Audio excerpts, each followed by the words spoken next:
I'd like to jump forward to the time you were on the National Science Board Yes, and your role in highlighting the importance of high performance computing, which is something I'm sure if von Neumann had been alive then, he would have done himself. exactly.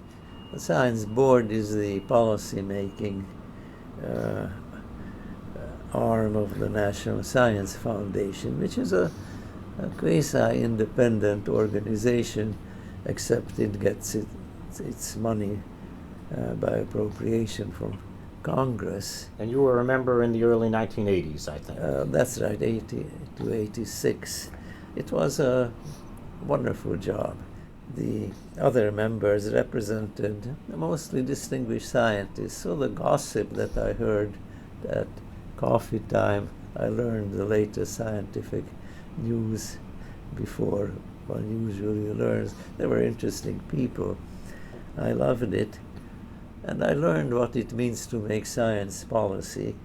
And I did contribute by pushing for computing. I had first-hand experience of the importance of computing. Now, starting in the 50s, the government, and especially the Atomic Energy Commission, which was the precursor of the Department of Energy, and the Department of Energy realized that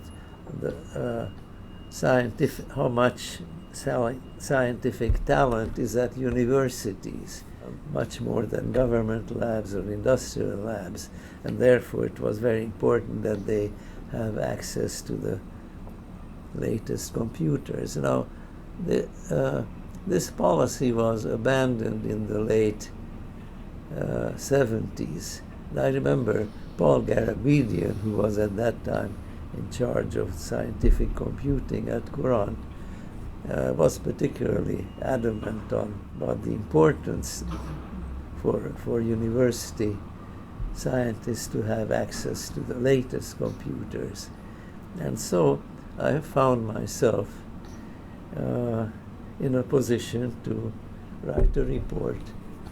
Many reports are written, but this one had an immediate consequence.